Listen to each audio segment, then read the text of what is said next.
What's up guys? Welcome back again sa aking channel. It's me, Burikyo. So yun guys, gusto ko lang i-share sa inyo yung nagastos ko noong ako ay kumuha na itong full license ng electrician dito sa New Zealand. And gusto ko i-share sa inyo kung magkano yung magagastos nyo para may idea rin kayo kung magkano yung magagastos nyo along the way hanggang maka-full license kayo through the block course, exam, and practical exam, and yung mga leaves nyo, i-explain ko sa inyo dito kung ano yung ating mga pinagdaanan hanggang tayo ay makakuha ng New Zealand electrician full license. So, yun, ay gusto kong i-share sa inyo para yung mga aspiring natin na electrician na nandito na at pupunta pa lang dito sa New Zealand para malaman ninyo kung ano yung mga akibat na haharapin ninyo pagdating dito sa gastos sa pagiging isang electrician.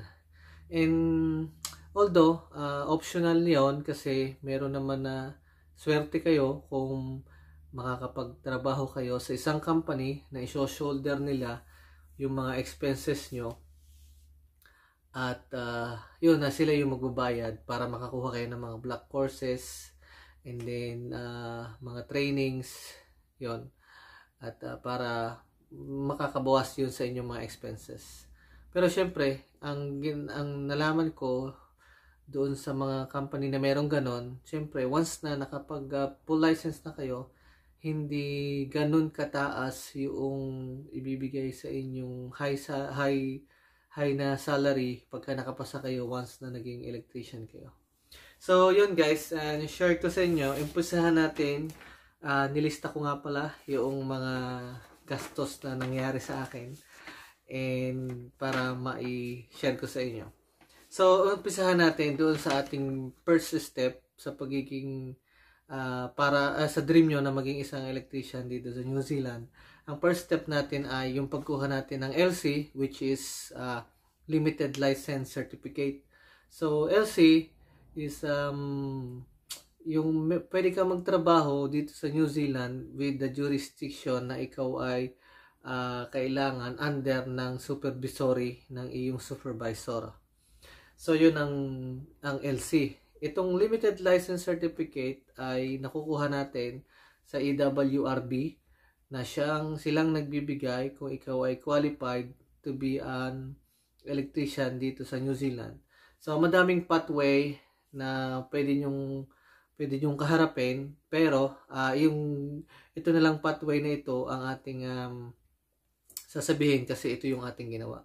So yung ating overseas experience sa mga previous work natin na overseas, yun yung ating ginawa, yun yung ating ipina-assess sa EWRB para mabigyan tayo ng limited certificate. So ang bayad dito sa limited certificate ay nagkakahalaga ng 1,650 New Zealand dollars.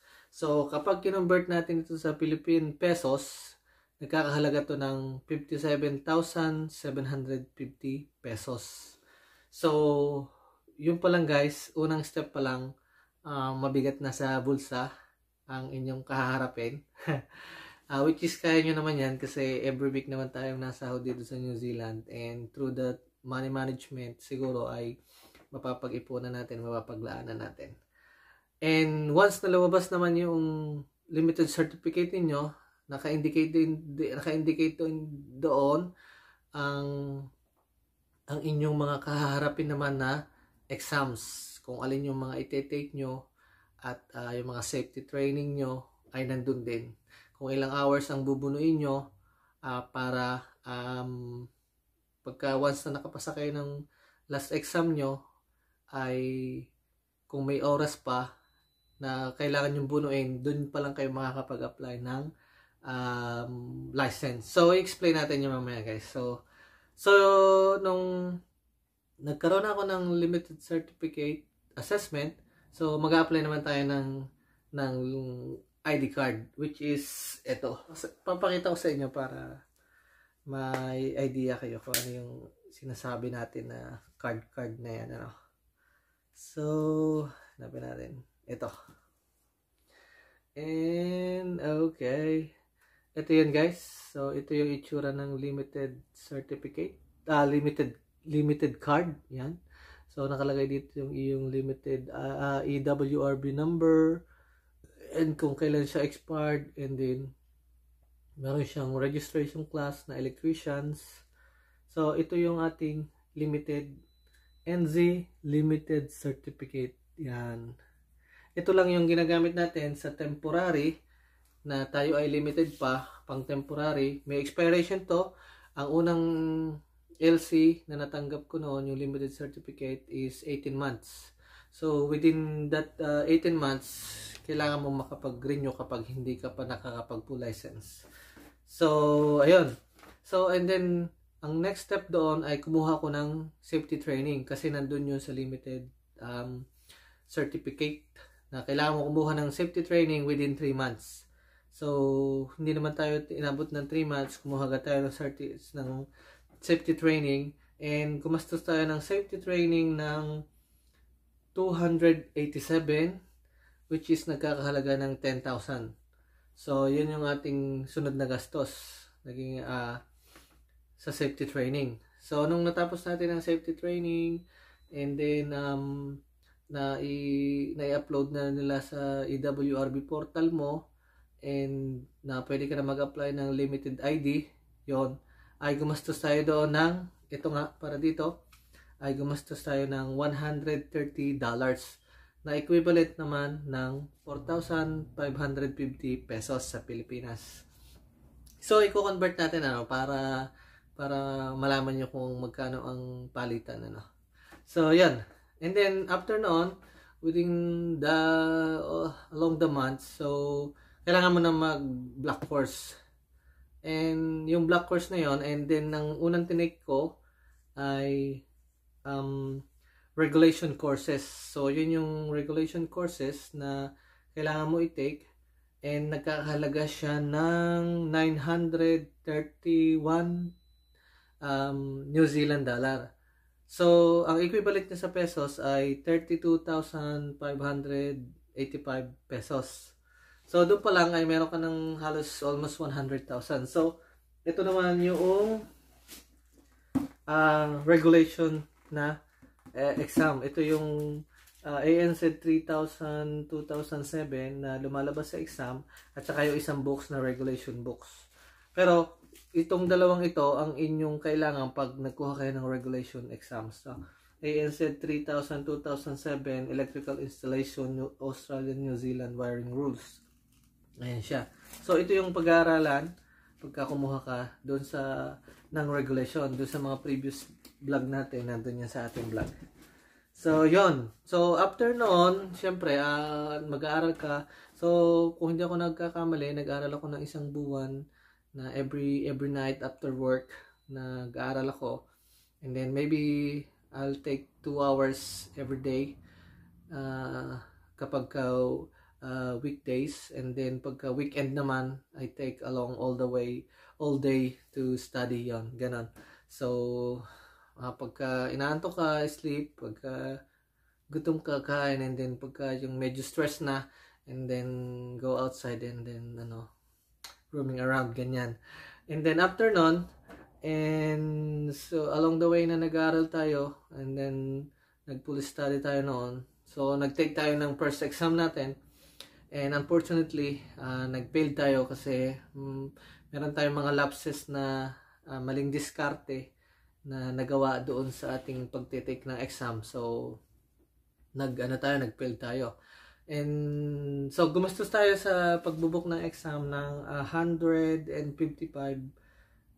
New Zealand dollars. So yon ay nagkakahalaga ng maybe kasi tinotal ko na dito eh. So nagkaroon tayo ng 3 exam. Nakadalawa tayo sa regulation. First one is failed, the second one is pass na tayo, and the third one is theory exam. So nakagastos tayo dun sa tatlong exam na yan ng 16,000 pesos kung i-convert natin sa peso, pero 465 New Zealand dollar yon sa tatlong exam natin. So ayun, nung nakapasa tayo ng regulation, so after 1 week siguro nagpahinga tayo, nag-refresh ng utak, ganyan, and then nag-enjoy ng kaunti, and then after noong 1 week, so book na tayo ng theory course. And then, ayun, nag-aral na rin tayo noon along the way nag-take tayo ng online courses kasi para after work, doon ka na lang sa bahay, mag-study. And nag-take yun siguro kasi every week is you have only 2 times session, alternate from, like, example is Monday, and then the other day is Tuesday or Wednesday. So, yun, alternate siya. So, yun, ang ginagawa natin. So, yun pag-aaral natin na yun ay along the way na hanggang matapos natin ng block course, ng theory exam. And then, after noon, ay, kasi nagpuli, na rin tayo noon, like, pagka wala tayong classes, so, yung mga walang classes natin ay nag-aaral tayo every night din. Nag-aaral tayo ng mga formulas, ng mga division, mga meaning, ganyan. So, yun. Kaya pagkatapos natin ng theory block courses, nag-exam agad tayo. And awa ng Diyos ay nakapasa tayo. Unang take pa lang natin. So, kaya isa lang take natin doon sa ating theory exam. So, ang nagastos natin sa block course ng theory is 1,092. So, dollars, New Zealand dollars. So, equivalent siya ng 38,220 pesos. So, yun ang ating na gasto sa theory. So, ang exam naman dito, guys, sa New Zealand is ang mahirap lang ay yung dalawang yon, ay regulation at saka ang theory. Kasi yung practical naman, kung marunong kang bumasa ng plano, ay madali mo nang maitataguyod or maipapasa ang iyong pagka nag-assess ka ng practical assessment, practical exam. Pero nag-block course pa rin tayo doon kasi required yun doon sa ating napasukan. And kailangan talaga yon na meron ka munang, para maintindihan mo, para malaman mo kung ano yung mga gagawin mo pagka nag-practical assessment ka. Parang pinaka-training yon, 1 week din yon. So, sa practical courses natin ay gumastos tayo ng 1,127 na nagkaka-equivalent ng 39,445 pesos. So, yun ang nagastos natin sa practical. So, 2 weeks yon, and one week for the practical training, and then 1 week for the practical assessment. So, magkaiba yung yung kanyang presyo. Kasi ang practical assessment na ay nagkahalaga ng $747 dollars, and ang equivalent nun ay 26,145 pesos. So, after nun, maipasa mo yung lahat, exam ng regulation exam, theory exam, and then practical assessment, ay magte-take ka siguro ng mga 2 weeks bago ka makapag-apply ng card, ng full license card, na nagkakahalaga naman ng $250, na equivalent niya ay 8,750 pesos, na ito naman ang magiging card mo. Yan. So, meron nang lalabas dito sa side na to na ikaw ay NZ practicing license. Hindi ka na NZ limited certificate. Tapos nakalagay dito yung iyong registration number ng pagiging isang full electrician. And nakalagay din dito yung expiration date. So, ayun. And yun, guys, kung ito-total natin yung ating nagastos sa dollars, ay gumastos tayo ng $6,932 New Zealand dollar, ha, not US dollar. So, kapag kinonvert natin yun sa Philippine pesos, ay gumastos tayo ng 242,000 pesos something.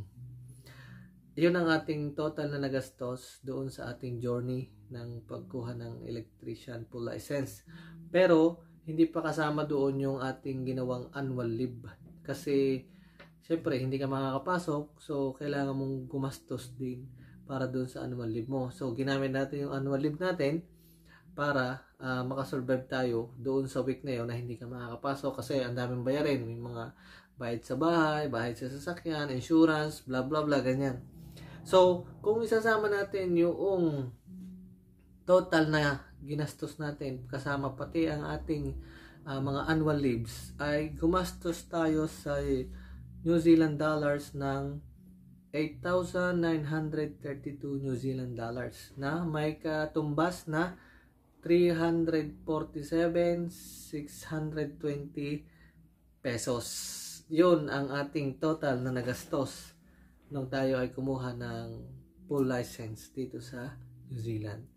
So hindi basta-bastang pera, no, kasi dapat ipunan natin 'yon, pero kailangan natin ilaan doon sa ating pagkuha ng full license. Kasi guys, although tayo ay gagastos ng malaki, pagka nakapasa tayo guys, doon yung sinasabi nila na pagka meron ka ng full license, talagang ang pera ay mabibigla ka na lang sa laki ng papasok sa'yo.